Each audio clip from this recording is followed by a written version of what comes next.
폭염으로 많이 힘들었는데 또 며칠 비가 참 많이 옵니다. 그래도 가뭄이 많이 해결되는 것 같아 그래도 참 감사가 되네요. 그러나 너무 많은 비로 또 피해를 입는 모습들이 또 안타깝기도 합니다.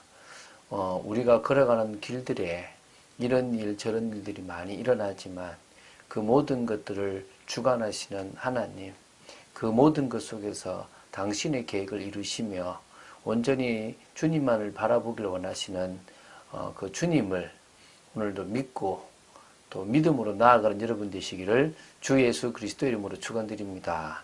에스더 3장 7절부터 15절 말씀을 보도록 하겠습니다. 악한 감정을 품은 하만은 자신의 계획을 실행에 옮기게 됩니다. 자신의 방법대로요, 불우 곧 이 제비를 뽑아서요 정했는데요. 그날의 모든 유대인들을요 죽이고 또 도륙하고 잔멸하고 재산까지 다 탈취하기로 이렇게 결정한 겁니다. 이걸 변경할 수 없도록요 왕의 조서까지 딱 찍어서 이렇게 반포를 하려고 한 겁니다. 또 했고요. 이것은 유다인들에게는 가장 큰 위기인 것입니다. 이 상황을 하나님은 어떻게 해결해 나가실지 기대가 되겠죠. 오늘은 이렇게 악한 상황을 만드는 하만의 모습을 한번 보도록 하겠습니다. 자, 7절부터 제가 보도록 하겠습니다. 아하수에로 왕 제12년의 첫째 달 곧 니산월에 무리가 하만 앞에서 날과 달에 대하여 불우 곧 제비를 뽑아 12째 해달 곧 아달을 얻은지라. 지금 이제 아하수에로 왕 제12년, 다시 말하면요 이 왕위에 오르니 한 5년이 지난 BC 474년경으로 이렇게 보시면 되는데요. 이 당시 점성술이 이 페르시아에는 많이 발달되어 있었어요. 그래서 이 달과 날과 시를 이런 결정할 때 나름대로 그런 방법이 있는데요. 하만은 그 시간을 불우 곧 제비를 뽑아서 이렇게 그 결정하는 그 무리한테 이렇게 의뢰를 하게 됩니다. 근데 그 의뢰하는 날이 언제냐면 바로 첫째 달이에요. 이게 이제 바벨론 달력으로는 이제 뭐냐면 니산월이 되는 거고요. 그게 유대력으로 한다면 아비볼이 되겠죠. 그죠? 어쨌든 그 날입니다. 이 날은 이제 지금 언제냐면 바로 한 태양열로 말하면은 한 3월, 4월 정도로 보시면 됩니다. 이 하만은요, 이 무리들을 시켜가지고 제비를 뽑게 했는데, 이제 그날이 바로 이제 나중에 나오는데, 이제 아달월이 나오더라. 여기 나오는데 12월, 아달월이고요. 그리고 그 날도 13일로 결정이 되는 것도 나오는데요. 자, 그거는 뭐 또 좀 이따 볼 건데, 이것도 역시 이제 바벨론식으로 이제 나오는 이제 12월을 의미합니다.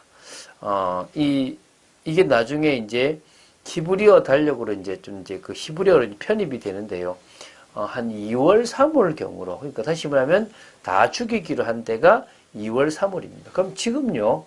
자, 어떻게 되냐 그러면 이제 유대력으로 12월에 날짜가 정해지는데 유대력 1월에 지금 이걸 뽑는 거예요. 그러면 11개월 후에 일을 지금 뽑고 있는 겁니다.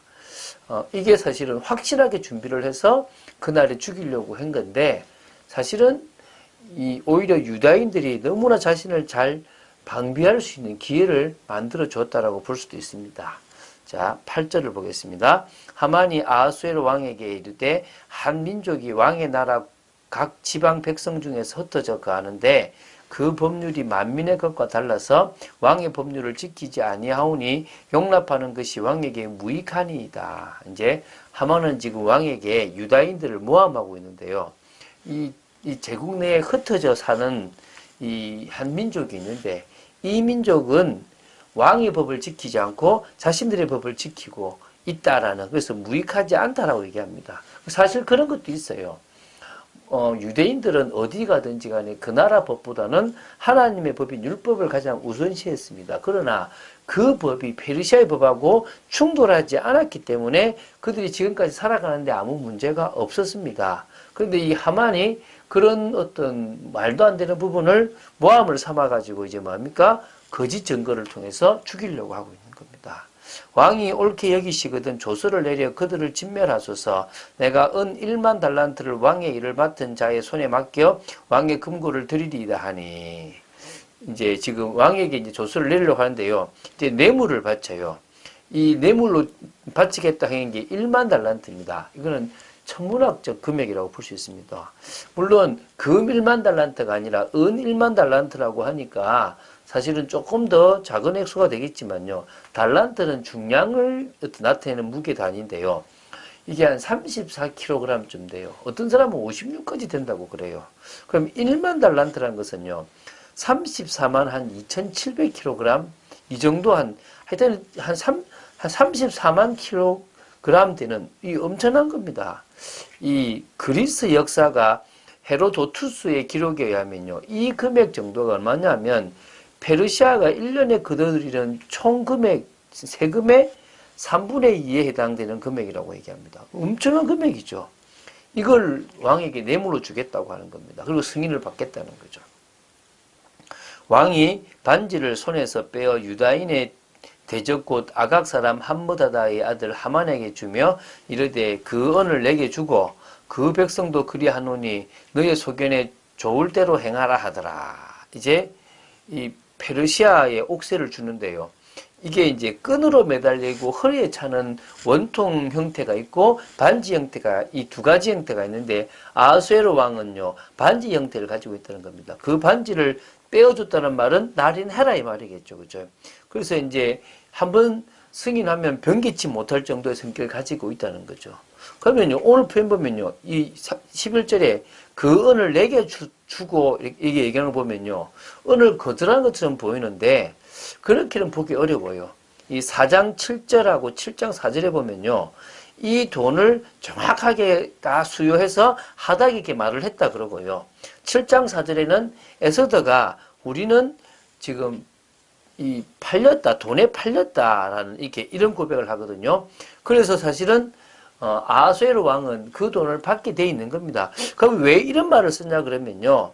이 유다인의 도륙과 이것과 관계되어 있는 이 도륙, 잔멸과 관계되어 있는 이 모든 것을 다 자기가 뭡니까? 일임한다라는 의미로 보시면 된다고 생각하면 됩니다. 그게 이제 거절한 의미는 아니라고 보시면 되겠죠. 어쨌든 왕은 그 큰 돈을 받고 뭡니까? 하만이 원하는 대로 들어주는 거죠. 첫째 달 13일에 왕의 서기관이 소집되어 하만의 명령을 따라 왕의 대신과 각 지방의 관리와 각 민족의 관원에게 아하수에로 왕의 이름으로 조서를 쓰되 곧 각 지방의 문자와 각 민족의 언어로 쓰고 왕의 반지를 인치니라. 지금 첫째 달 13일이죠. 이거는 니산월, 아비월 13일입니다. 그리고 이제 그부터 11개월 후에 이제 뭐가 되냐면 이제 도륙이 되는데요. 자, 이 첫째 달 13일은 첫째 달이 사실은 아비벌 언제입니까? 6월절 14일 하루 전 6월절 전날입니다. 이 참 이게 한 날이 아닐 수 없겠죠. 분명히 이 날은 해방되기 위한 날인데 이 날에 지금 모여서 또 모함을 합니다. 하나님이 그들을 가만히 두지 않겠죠. 그죠? 자, 이에 그 조서를 역졸에게 맡겨 왕의 각 지방에 보내니 12째 달 곧 아달월 13일 하루 동안에 모든 유다인을 젊은이 늙은이 어린이 여인들을 막론하고 죽이고 도륙하고 진멸하고 또 그 책선을 탈취하라 하였고 이 명령을 각 지방에 전하기 위하여 조서의 초본을 모든 민족에게 선포하여 그날을 위하여 준비하게 하라 했더라. 자, 유다인을 진멸하기로 한 날이요. 그 결정한 날부터 딱 11개월 후입니다. 왜냐하면 첫째 달 아비월 1월 13일에 결정했는데 아달월 마지막 12개월 13일에 12월 13일에 하기로 했으니까 11개월 후가 되는 거죠. 그럼 정확하게 하면 BC 474년 12월 13일을 가리키는 겁니다. 이때 이제 지금 하기 위해서 각 조서를 찍어서 다 준비한 겁니다. 역졸이 왕의 명령을 받들어 급히 나가매 그 조서가 도성 수산에도 반포되니 왕은 하만과 함께 앉아 마시되 수산성은 어지럽더라.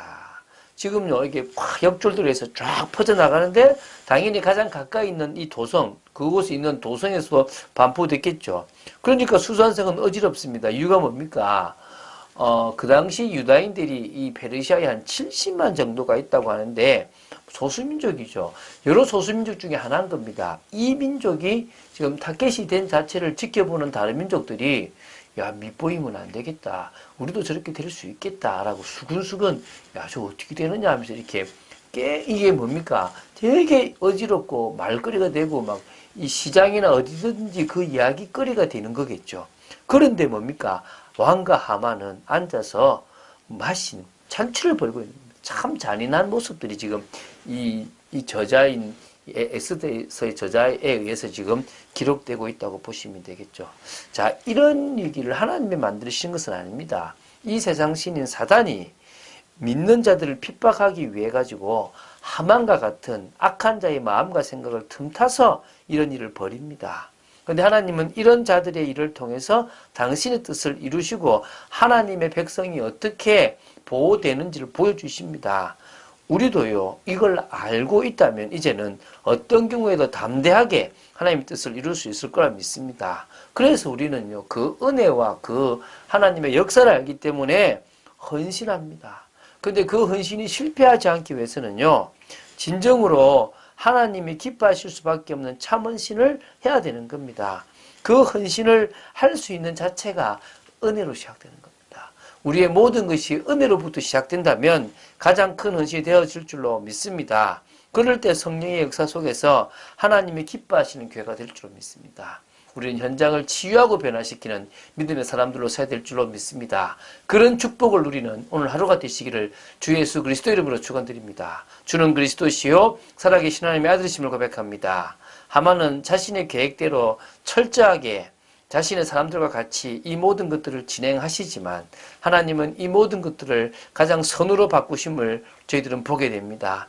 아버지 하나님, 하나님의 역사 속에 있는 저희들 되기를 원하며 믿음으로 하나님의 뜻을 이루는 저희들 되기를 간절히 소원합니다.